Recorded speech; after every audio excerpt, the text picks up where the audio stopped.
You know, maybe I probably will lose my voice, but I'll get one of those cancer kazoos, you know. I hate you. I will kill you. That's my Stephen Hawking impression. Look, in zero gravity. He was floating around, you know. They say, "You enjoying this, Mr. Hawking?" I have to take a dump. Get the bounty. Get the paper towel. Get the quicker picker-upper. Oh, that doesn't work. Oh, this is floating around the cabin. Sorry. Answer to do. Wow. Well, amazing. But, yeah, that's how it started, that stuff, when I was a kid. And then I played in a band for years. I started playing guitar. We had a guitar in my cellar when I lived in Detroit.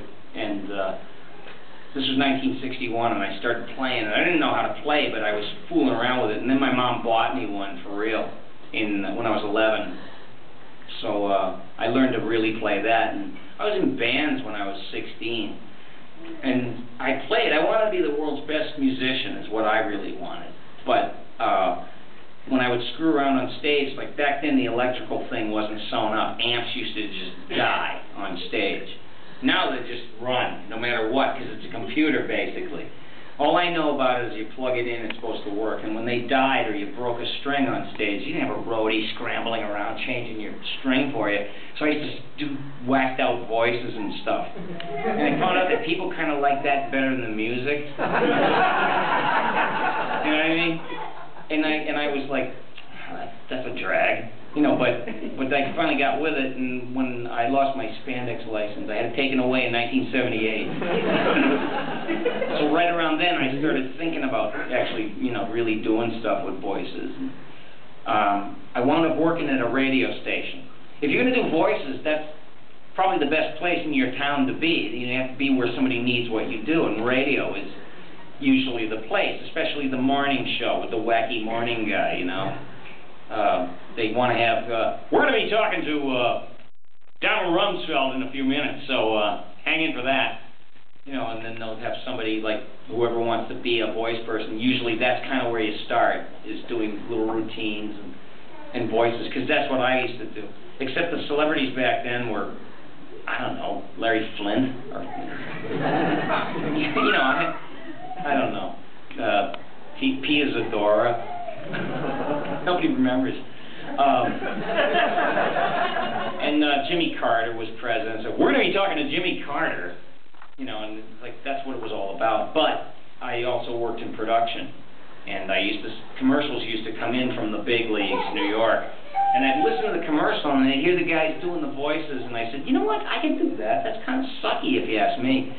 And I wound up going to New York to our sister station from Boston, and that was the Howard Stern station.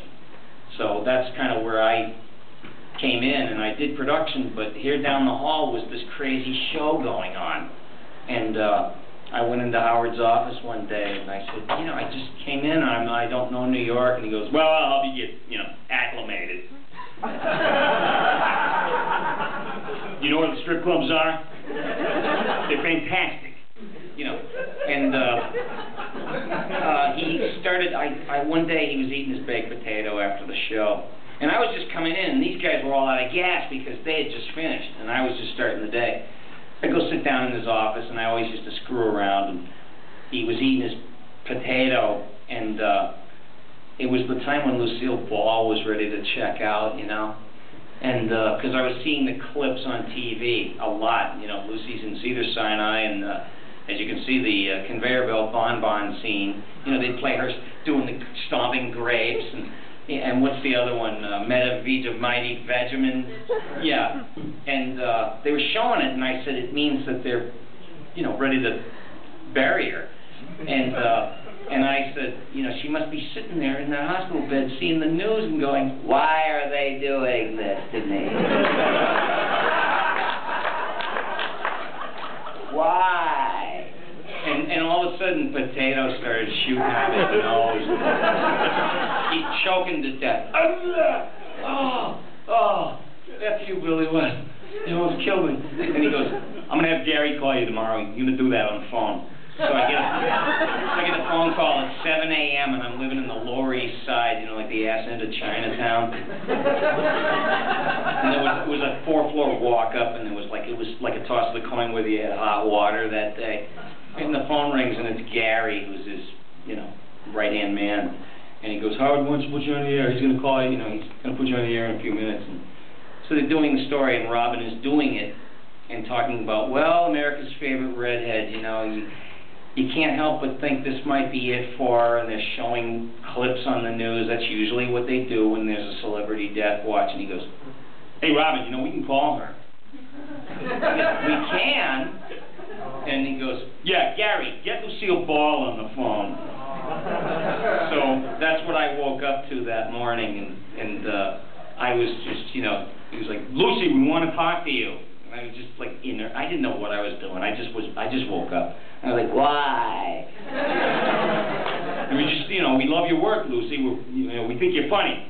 And I said something like, yelling for my husband at the time, you know, Gary, get my clutch first. And Gilbert Gottfried was there with them on the radio, and all I heard was screaming and cackling and laughing. That's all I could hear was him screaming, laughing. And it was so dark, you know. It was something that I really hadn't done for humor, because I was in radio, but it was a little more lighter-handed. And then you hear you're in this environment, and they're asking you to do somebody who's dying. I was like, God, you know, where am I going to drain the poison after I walk out of here? I'm going to find a place. In New York, everybody's everywhere, so you can't do anything. And so I said, man, they play rough in there, and I realized that's how it's got to go. And so when I started coming in, or he'd bring me in there, I would just take it into hyperspace, you know, just like, you know, total abandon, almost like just being in touch with something other, you know, that's around you. I don't know what I want to call it, probably Satan.